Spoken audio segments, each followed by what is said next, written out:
Hello दोस्तों, स्वागत है आपका केम कोर्स के इस यूट्यूब चैनल में। दोस्तों, आज के इस वीडियो लेक्चर में हम एक इम्पोर्टेंट केमिकल रिएक्शंस की बात करने वाले हैं जिसका नाम है सैंडमियर रिएक्शन। ये जो सैंडमियर रिएक्शन है ये आप class 12th chapter number first जो है ऑर्गेनिक केमिस्ट्री का, जिसका नाम है halo alkane and hello arenes, उस चैप्टर में आप पढ़ते हो। और ये जो सैंडमियर रिएक्शन है, इस सैंडमियर रिएक्शंस की मदद से हम प्रिपेयर करते हैं अराइल हैलाइड यानी कि हेलो अरीन्स की प्रिपरेशन मेथड में हम सैंडमियर रिएक्शन की बात करने वाले हैं। और ये जो सैंडमियर रिएक्शन है इसे आप ऑर्गेनिक केमिस्ट्री के चैप्टर नंबर 4 जो कि अमीन्स हैं जिस चैप्टर का नाम, वहां पर भी पढ़ोगे। अब ये सैंडमियर रिएक्शंस क्या होती है, सैंडमियर रिएक्शंस में कौन कौन से रिएक्टेंट्स होते हैं, सैंडमियर रिएक्शंस की क्या रिएक्शन कंडीशन होती है, और सैंडमियर रिएक्शंस के क्या क्या रिएक्शंस होने के बाद में क्या क्या इंटरमीडिएट स्टेट होती है और फाइनल प्रोडक्ट्स में क्या आपको मिलता है, उसकी बात करने से पहले यहाँ पर आपको डाईएजोनियम सॉल्ट को समझना जरूरी है, क्योंकि ड्यूरिंग द सैंडमियर रिएक्शंस एक प्रोडक्ट्स का फॉर्मेशन होता है, एक एडक्ट बनता है, या हम यूं बोल सकते हैं कि ड्यूरिंग द रिएक्शंस एक ट्रांजिशन स्टेट यहाँ पर आती है जिसमें डाईएजोनियम हैलाइड्स बनता है। वो डाईएजोनियम हैलाइड क्या होता है, इसको समझने के लिए पहले डाईएजोनियम सॉल्ट को समझ लेते हैं, फिर हम सैंडमियर रिएक्शंस को अच्छे से डिटेल में समझेंगे। तो पहले समझ लेते हैं हम कि ये डाईएजोनियम सॉल्ट क्या होता है। तो डाईएजोनियम ये जो नाम आया है या डाईएजोनियम का मतलब क्या होता है, तो जब भी नाइट्रोजन नाइट्रोजन के बीच में ट्रिपल बॉन्ड हो, नाइट्रोजन नाइट्रोजन के बीच में ट्रिपल बॉन्ड हो और नाइट्रोजन के ऊपर एक नाइट्रोजन के ऊपर पॉजिटिवली चार्ज हो, या इसी को हम इस तरह से लिख सकते हैं कि जो N2 प्लस जो हमारा ग्रुप होता है, इस ग्रुप को हम क्या बोलते हैं, डाईएजोनियम ग्रुप बोलते हैं। N2 प्लस को हम क्या बोलते हैं, डाईएजोनियम ग्रुप बोलते हैं।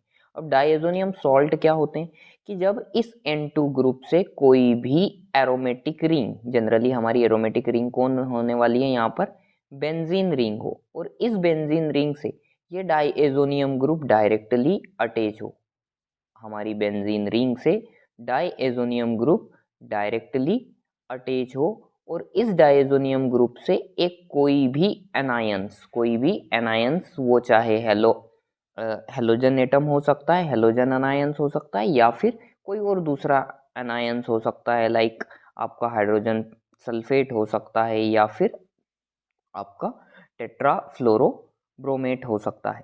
तो इस तरह से जब आपका स्ट्रक्चर बनता है जिसमें आपकी एक तरफ बेंजीन रिंग हो, उस बेंजीन रिंग से डायरेक्टली अटैच कौन हो, डाईएजोनियम ग्रुप। डाईएजोनियम ग्रुप क्या होता है, N2 के ऊपर पॉजिटिवली चार्ज, और उसके साथ में कोई भी एक अनायन अटैच हो, तो उसे हम क्या बोलते हैं, डाईएजोनियम सॉल्ट बोलते हैं। देखो यहाँ पर ये सारी चीज़ें डिटेल में लिखी हुई है कि डाईएजोनियम सॉल्ट है वो general formula RN2 plus x minus, की जो डाईएजोनियम सॉल्ट होता है उसका जो जनरल फॉर्मूला होता है उसमें RN2 plus and X minus, R यहाँ पर क्या है, R stand for aryl group, कोई भी एरोमेटिक रिंग हो सकती है, बेंजीन हो सकती है, या अदर कोई एरोमेटिक रिंग हो सकती है।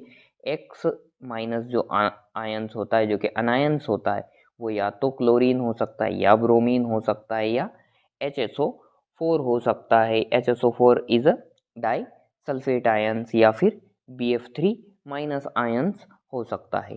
They are name suffix diazonium, इसका डाईएजोनियम के बाद में अज सफिक्स हम यूज करते हैं। अगर क्लोरीन है तो क्लोरीन, ब्रोमीन है तो ब्रोमीन, इस तरह से है ना। क्लोरीन है तो क्लोराइड लिखेंगे, ब्रोमीन है तो ब्रोमाइड लिखेंगे, HSO4 है तो हाइड्रोजन सल्फाइड लिखेंगे डाईएजोनियम के बाद में, to the name of the parent hydrocarbon form, जो भी पेरेंट हाइड्रोकार्बन है उसके बाद में, which they are formed follow by the name of anions such as chlorides and hydrogen sulphate. जो भी एनायन है उसका नाम हम यहाँ पर लिखेंगे, क्लोरीन है तो क्लोराइड, ब्रोमीन है तो ब्रोमाइड, HSO4 माइनस है तो हाइड्रोजन सल्फाइड।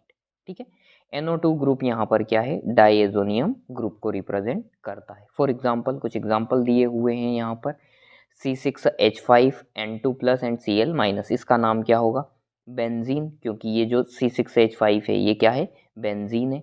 डाईएजोनियम क्योंकि नाइट्रोजन, डबल नाइट्रोजन जुड़े, nitrogen nitrogen triple bond, and एक नाइट्रोजन के ऊपर पॉजिटिवली चार्ज है और उसके साथ में जो एनायन जुड़ा हुआ है वो क्लोराइड जुड़ा हुआ है, इसलिए जो पूरा नाम होगा वो क्या होगा, बेंजीन डाइएजोनियम क्लोराइड। ओके, इसके बाद में नेक्स्ट एग्जांपल दिया हुआ है C6H5N2 plus SO4 HSO4 minus.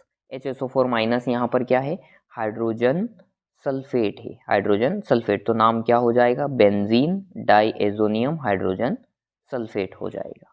ठीक है, तो इस तरह से हमारा डाइएजोनियम सॉल्ट रिप्रेजेंट हम करते हैं। डाइएजोनियम सॉल्ट ये होता है, क्या होता है डाइएजोनियम सॉल्ट, एक बार फिर से वो रिवाइज कर लीजिए कि जब भी किसी एरोमेटिक रिंग से, कोई भी एरोमेटिक रिंग हो सकती है, बेंजीन हो सकती है या अदर देन बेंजीन के अलावा भी कोई भी एरोमेटिक रिंग हो सकती है, उस एरोमेटिक रिंग से डायरेक्टली कौन अटैच हो, डाइएजोनियम ग्रुप। डाइएजोनियम ग्रुप क्या होता है, जहां पर नाइट्रोजन नाइट्रोजन के बीच में ट्रिपल बॉन्ड हो और एक नाइट्रोजन के ऊपर पॉजिटिवली चार्ज हो। ये नाइट्रोजन के ऊपर पॉजिटिवली चार्ज क्यों आया, क्योंकि इसका ये हमें रिप्रेजेंट कर रहा है कि इस नाइट्रोजन के पास जो लोन पेयर था, वो लोन पेयर उसने उस लोन पेयर को किसको डोनेट कर रखा है, बेंजीन रिंग के साथ में बॉन्ड फॉर्म कर रखा है, और इसके साथ में एक क्या अटैच हो, आपका एनायंस अटैच हो। ये एनायंस या तो आपका क्या हो सकता है, या तो आपका हेलोजन एटम हो सकता है, या फिर हाइड्रोजन सल्फेट हो सकता है, या BF4 माइनस एनायंस हो सकता है।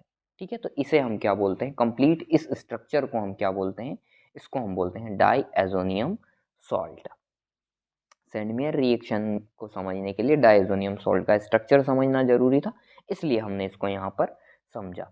एक और कुछ पॉइंट रह रहे हैं, उनको भी हम कवर कर लेते हैं यहाँ पर, कि प्राइमरी एलिफेटिक अमीन्स जो होते हैं, एलिफेटिक अमीन्स यानी कि ऐसे अमीन्स या NH2 ग्रुप, अमीन्स ग्रुप किसको बोलते हैं हम, NH2 ग्रुप को। NH2 ग्रुप जब डायरेक्टली किसके साथ में अटैच हो, डायरेक्टली किसी भी चेन के अल्काइल ग्रुप के साथ में अटैच हो, जब भी अल्काइल ग्रुप के साथ में अटैच हो, चेन वाले रिंग वाले नहीं, एरोमेटिक नहीं है यहाँ पर, है ना, किसी भी अल्काइल ग्रुप के साथ में अटैच हो और उससे जो बनने वाला अल्काइल डाइएजोनियम सॉल्ट होता है, अल्काइल डाइएजोनियम सॉल्ट का फॉर्मूला क्या हो जाएगा कि RNH10 ट्रिपल बॉन्ड N और एक N के ऊपर पॉजिटिवली चार्ज और यहाँ पर कोई भी X ग्रुप, इसको हम क्या बोलेंगे, अल्काइल डाइएजोनियम सॉल्ट। ये क्या होता है, हाईली अनस्टेबल होता है, बहुत ही अनस्टेबल होता है, जबकि प्राइमरी एरोमेटिक अमीन से जो बनने वाला अरीन डाइएजोनियम सॉल्ट होता है, जो कि हमारा बेंजीन, जनरली हम जिसमें बेंजीन लेते हैं, है ना, यहाँ पर अरीन के फॉर्म में हम कौन लेते हैं, बेंजीन लेते हैं, इससे जो बनने वाला डाइएजोनियम सॉल्ट होता है, ये लो टेम्परेचर पर कुछ टाइम के लिए, शॉर्ट टाइम के लिए क्या होता है, स्टेबल होता है, शॉर्ट टाइम के लिए, और टेम्परेचर भी बहुत लो, कितना टेम्परेचर है, 273 टू 278 केल्विन, यानी कि 0 degree to 5 degree centigrade temperature पर ये जनरली स्टेबल होता है। और इसकी स्टेबिलिटी को यहाँ पर रेजोनेंस स्ट्रक्चर में, डिफरेंट डिफरेंट रेजोनेंट स्ट्रक्चर में शो किया हुआ है, जिसमें जो बेंजीन रिंग है, जो कि एरोमेटिक रिंग है, उस एरोमेटिक रिंग के जितने भी पाई इलेक्ट्रॉन से, पाई बॉन्ड 3 पाई बॉन्ड से, उन पाई बॉन्ड के साथ में इस डाइएजोनियम सॉल्ट का ये जो पॉजिटिव आयन है और ये जो पाई बॉन्ड है, ये भी रेजोनेंस में आ जाता है, जिसकी वजह से कंपैरेटिवली एलिफेटिक अमीन्स का जो डाइएजोनियम सॉल्ट बनता है, उसके कंपेयर में एरोमेटिक डाइएजोनियम सॉल्ट जो होता है वो ज़्यादा स्टेबल होता है। ठीक है, तो ये डाइएजोनियम सॉल्ट के बारे में हमने पढ़ लिया इतना। इसके बाद में हम वापस से सेंडमेयर रिएक्शंस पर आते हैं। सेंडमेयर रिएक्शन को समझने के लिए डाइएजोनियम सॉल्ट का स्ट्रक्चर समझना बहुत ज़रूरी था। ठीक है, थोड़ा सा टाइम ज़रूर लगेगा, लेकिन अच्छे से समझेंगे तो ज़्यादा बेहतर रहेगा, है ना। तो क्या बोल रही है सेंडमेयर रिएक्शन की, व्हेन अ प्राइमरी एरोमेटिक अमीन, हमेशा हमने कैसा अमीन लिया है, प्राइमरी एरोमेटिक अमीन लिया, एलिफेटिक अमीन इसलिए नहीं लेते हैं क्योंकि एलिफेटिक अमीन से जो बनने वाला डाइएजोनियम सॉल्ट होता है, वो डाइएजोनियम सॉल्ट क्या होता है, अनस्टेबल होता है। अगर डाइएजोनियम सॉल्ट ही अनस्टेबल रहेगा तो फर्दर हमारी रिएक्शन नहीं हो पाएगी, और हमारा जो भी मेन एम है रिएक्शंस का, कि जिसमें हमें अराइल हैलाइड बनाना है, वो अराइल हैलाइड बनना पॉसिबल नहीं होगा। और एलिफेटिक अगर लोगे तो आपको अराइल हैलाइड मिलना भी पॉसिबल नहीं होगा। तो क्या हम सेंडमेयर रिएक्शन से हेलो अरीन्स बना सकते हैं या हेलो एल्केन बना सकते हैं? तो हेलो एल्केन पॉसिबल नहीं है, क्योंकि डाइएजोनियम सॉल्ट नहीं बन पाएगा। डाइएजोनियम सॉल्ट क्यों नहीं बन पाएगा? क्योंकि एलिफेटिक डायजोनियम सॉल्ट स्टेबल नहीं होता है ना। इसलिए सेंडमेयर रिएक्शन से सिर्फ कौन से हेलो कंपाउंड बन सकते हैं, तो हेलो अरीन्स कंपाउंड बन सकते हैं या अराइल हैलाइड बन सकते हैं, अल्काइल हैलाइड पॉसिबल नहीं है। ठीक है, ये याद रखना।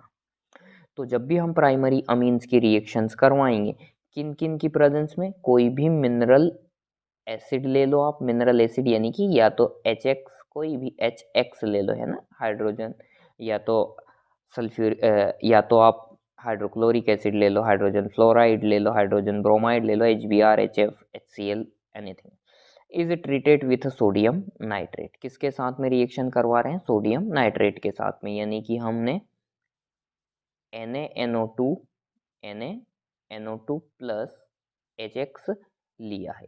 अब इन दोनों को लेने का रीज़न क्या है, क्योंकि ये जो प्राइमरी अमीन है, ये अमीन किसके साथ में रिएक्शन करेगा, ये नाइट्रस एसिड के साथ में रिएक्शन करेगा। Nitrous acid is HNO2, HNO2 is nitrous acid, nitrous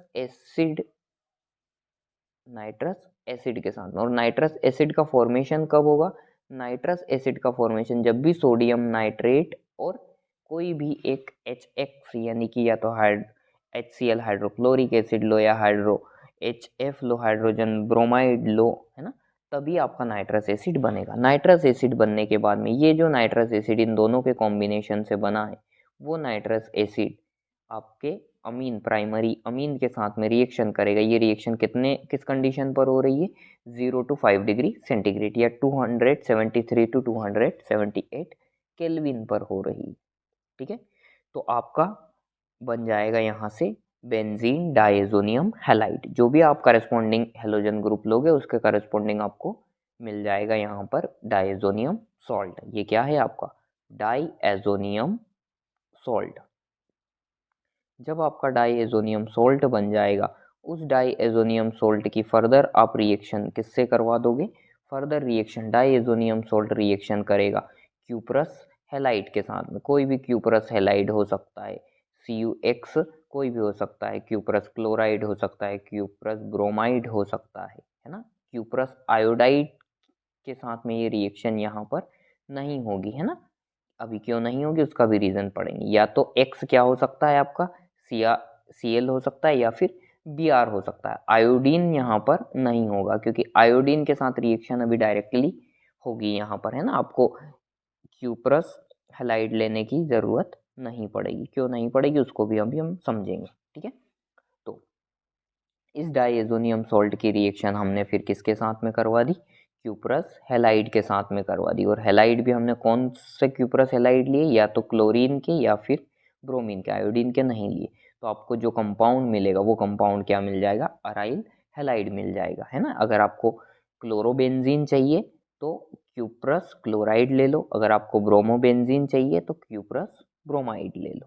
ठीक है, अब एक और पॉइंट यहाँ पर दिया हुआ है कि replacement of a diazonium group. ये जो डाइएजोनियम ग्रुप है यानी कि N2 प्लस ग्रुप है, इस डाइएजोनियम ग्रुप को रिप्लेस करने के लिए जो आयोडीन है, आयोडीन जो है, आयोडीन के केस में आपको CuX यानी कि CuI की ज़रूरत नहीं पड़ती, क्यूप्रस आयोडाइड की ज़रूरत नहीं पड़ती, क्यूप्रस हैलाइड्स की ज़रूरत नहीं पड़ती। And it done simply shaking the diazonium salt. Diazonium salt को जनरली Ki के साथ में, पोटेशियम आयोडाइड के साथ में नॉर्मल कंडीशन पर चेक करने पर ही आपको क्या मिल जाएगा, यहाँ से आपको मिल जाएगा आयोडो बेंजीन मिल जाएगा। क्यों ज़रूरत नहीं पड़ती उसका एक पॉइंट दिया हुआ है, वो भी समझ लो, है ना। एनसीईआरटी में पॉइंट नहीं है, ऐड कर लेना आप, बाकी चीज़ें एनसीईआरटी में लिखी हुई है कि the presence of a cuprous iodide is not required for the replacement of the reaction of a diazonium group with iodine। के आयोडीन के साथ में जब भी आप डायजोनियम ग्रुप की रिएक्शन करवाओगे तो क्यूप्रस आयोडाइड की ज़रूरत नहीं पड़ती। क्यों नहीं पड़ती, because iodine is a strong enough nucleophile, कि आयोडीन जो होता है वो स्ट्रॉन्ग न्यूक्लियोफाइल की तरह एक्ट करता है और डायरेक्टली अटैक कर देता है किसके ऊपर, आपके डायजोनियम सॉल्ट के ऊपर, डायजोनियम आयंस के ऊपर, है ना। जबकि जो अदर हेलोजेंस एटम्स होते हैं लाइक क्लोरीन और ब्रोमीन, वो डायरेक्ट अटैक नहीं कर पाते, वो इतने स्ट्रॉन्ग न्यूक्लियोफाइल की तरह एक्ट नहीं कर पाते। इसलिए आपको क्लोरीन, है ना, क्लोरीन और ब्रोमीन के केस में आपको क्यूप्रस हैलाइड की प्रेजेंस लेनी पड़ती है, वेरस आयोडीन के केस में आपको कोई क्यूप्रस हैलाइड की प्रेजेंस नहीं लेनी पड़ती। जस्ट सिंपल आप पोटेशियम आयोडाइड को आपके डायजोनियम सॉल्ट के साथ में शेकिंग करोगे तो आपको क्या मिल जाएगा, यहाँ से आयोडोबेंजीन मिल जाएगा। ठीक है, इसके बाद में ये वही पॉइंट लिखा हुआ है, which often required the copper chloride to facilitate the ionizing reaction like a Sandmeyer reaction, है ना। किसके लिए कॉपर कैटलिस्ट की ज़रूरत पड़ती है, अब क्लोरीन और ब्रोमीन के केस में, जबकि आयोडीन के केस में नहीं पड़ती है। ठीक है, अब इसके बाद में एक चीज़ और यहाँ पर इम्पोर्टेंट समझना ज़रूरी है कि ये जो हमने बनाया है जो कि डायज़ोनियम सॉल्ट है, ये डायज़ोनियम सॉल्ट कौन कौन सी कंडीशन में रिएक्शन करके क्या क्या प्रोडक्ट्स दे सकता है, कि डायज़ोनियम सॉल्ट से हम क्या क्या प्रोडक्ट बना सकते हैं। डायज़ोनियम सॉल्ट का फॉर्मेशन हमने कर लिया, डायज़ोनियम सॉल्ट का फॉर्मेशन हमने किससे कर लिया है, प्राइमरी अमीन की रिएक्शन हमने सोडियम नाइट्रेट और कोई भी एक मिनरल एसिड लिया और उसके साथ में रिएक्शन करवा के हमने डायज़ोनियम सॉल्ट बना लिया। अब इस डायज़ोनियम सॉल्ट से आप डिफरेंट डिफरेंट प्रोडक्ट्स बना सकते हो, है ना, इसकी डायज़ोनियम सॉल्ट की रिएक्शन की कंडीशन के बेसिस पर। तो जब भी आप डायज़ोनियम सॉल्ट की रिएक्शन क्यूप्रस साइनाइड के साथ में करवाओगे, CuCN के साथ में करवाओगे या पोटेशियम साइनाइड के साथ में करवाओगे, तो आपको क्या मिल जाएगा, यहाँ से साइनोबेंजीन मिल जाएगा, है ना। कि जब भी डायज़ोनियम सॉल्ट की रिएक्शन क्यूप्रस साइनाइड्स के साथ में या फिर पोटेशियम साइनाइड के साथ में करवाओगे तो आपको क्या मिल जाएगा, यहाँ से साइनोबेंजीन मिल जाएगा। सेकेंड कंडीशन में क्यूप्रस क्लोराइड की रिएक्शन, क्यूप्रस क्लोराइड की रिएक्शन जब आप डायज़ोनियम सॉल्ट से करवाओगे तो आपको क्लोरोबेंजीन मिल जाएगा। क्यूप्रस ब्रोमाइड की रिएक्शन आप डायज़ोनियम सॉल्ट से करवाओगे तो आपको ब्रोमोबेंजीन मिल जाएगा। डायज़ोनियम सॉल्ट की रिएक्शन नॉर्मल KI यानी कि पोटेशियम आयोडाइड जो कि हमने अभी देखा, उसके साथ में आप नॉर्मल शेकिंग के रिएक्शन करवाओगे तो आपको आयोडोबेंजीन मिल जाएगा, है ना। और आपको अगर फ्लोरोबेंजीन बनाना है तो डायज़ोनियम सॉल्ट की रिएक्शन आप HBF4 के साथ में करवाओगे तो आपको फ्लोरोबेंजीन मिल जाएगा। इसी तरह अगर आप डायज़ोनियम सॉल्ट की रिएक्शन H2SO4 के साथ में हीट करके करवाओगे तो आपको क्या मिल जाएगा, ये क्या होता है, बेंजीन रिंग के ऊपर डायरेक्ट OH ग्रुप का अटैच होना, फिनोल मिल जाएगा। ठीक है, और अगर आपने डायज़ोनियम सॉल्ट की रिएक्शन H3PO2 जो कि क्या होता है, H3PO2 आपका होता है फास्फोनिक एसिड, फास्फोनिक एसिड के साथ में जब भी आप रिएक्शन करवाओगे तो आपको क्या मिल जाएगा, नॉर्मल बेंजीन आपको यहाँ से मिल जाएगी। डायज़ोनियम सॉल्ट की रिएक्शन आप किसके साथ में करवा दो, फास्फोनिक एसिड के साथ में, या इसी को एक और नाम से हम जानते हैं हाइपोफास्फोरिक एसिड। हाइपोफास्फोरिक एसिड बोलो या फास्फोनिक एसिड बोलो, इसके साथ में जब डायज़ोनियम सॉल्ट रिएक्शन करेगा तो नॉर्मल आपको क्या मिल जाएगी, बेंजीन मिल जाएगी। ठीक है, तो डायज़ोनियम सॉल्ट की डिफरेंट डिफरेंट टाइप की 7 केमिकल रिएक्शंस होती है जिससे diazonium salt different different products हमें देते हैं डिफरेंट डिफरेंट रिएक्शन कंडीशंस के बिहाफ पर। तो ये थी हमारी सेंडमियर रिएक्शन। मुझे उम्मीद है इस वीडियो लेक्चर से आपको सेंडमियर रिएक्शन क्लियर हुई होगी, आपको डायज़ोनियम सॉल्ट का स्ट्रक्चर समझ में आया होगा कि डायज़ोनियम सॉल्ट क्या होते हैं, और आपको समझ में आया होगा यहाँ से कि डायज़ोनियम सॉल्ट से हम क्या क्या प्रोडक्ट्स बना सकते हैं on the different different reactants लेकर। ठीक है, तो अगर आपको वीडियो लेक्चर पसंद आया तो वीडियो लेक्चर को अपने दोस्तों के साथ में जरूर शेयर कीजिए। मिलते हैं हम नेक्स्ट लेक्चर में, तब तक के लिए बाय बाय, थैंक यू।